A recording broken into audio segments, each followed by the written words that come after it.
महाराष्ट्राची ही योजना जर या ठिकाणी बंद करू पाहत असेल तर त्या ठिकाणी कर्नाटक राज्यातील जनतेसाठी जी महाराष्ट्रामध्ये योजना आरोग्यविषयक चालू आहे त्याबाबत देखील विचार करावा लागेल। हे देखील या ठिकाणी मला आवर्जून सूचना वजा इशारा या ठिकाणी बेळगाव प्रशासनाला द्यायचा आहे आणि म्हणून असं महाराष्ट्राच्या माध्यमातून तर कधीच होणार नाही। रुग्णसेवा ही ईश्वर सेवा म्हणून ओळखली जाते। सीमा भागातील 865 गावांमधील नागरिकांना वैद्यकीय सेवा उपलब्ध व्हाव्यात यासाठी महाराष्ट्र सरकारने मुख्यमंत्री वैद्यकीय सहायता निधी योजना सीमा भागासाठी सुरू केली, परंतु कानडी संघटना तसेच जिल्हा प्रशासनाकडून विरोध केला जात आहे।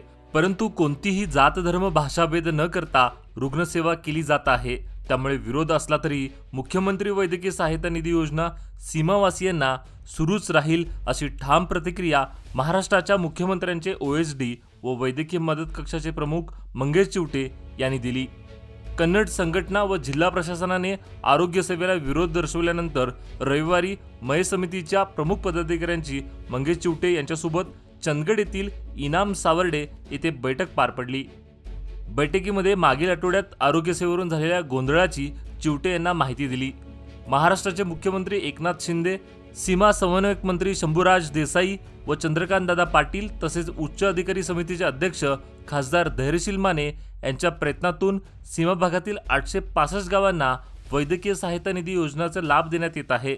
सीमा भागातील नागरिकांना वैद्यकीय सुविधेचा लाभ मिळावा यासाठी ही योजना सुरू आहे, परंतु काही कानडी संघटना तसेच जिल्हा प्रशासनाकडून विरोध होत आहे। नागरिकांच्या सेवेसाठी सुरू करण्यात आलेल्या वैद्यकीय सहायता कक्षालाही शनिवारी आरोग्य विभागाने टाळे ठोकले। केवळ सूडबुद्धीने हा सर्व प्रकार सुरू असल्याची माहिती समिती नेत्यांनी दिली।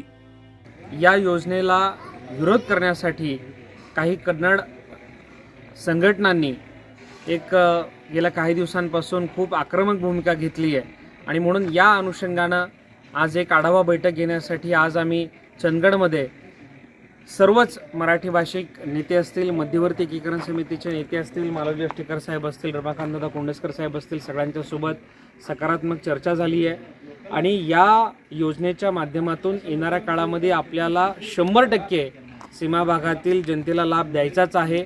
याच्यामध्ये कशा पद्धतीने आणखी सुलभ ही योजना करता येईल, कमीत कमी कागदपत्रांच्या माध्यमातून कशा पद्धतीने मराठी भाषिक जनतेला लाभ देता येईल या अनुषंगाने देखील चर्चा झाली आहे आणि मला विश्वास आहे की या ईश्वरीय आणि मानवीयतेच्या कार्याला येणाऱ्या काळामध्ये कन्नड प्रशासन देखील विरोध करणार नाही।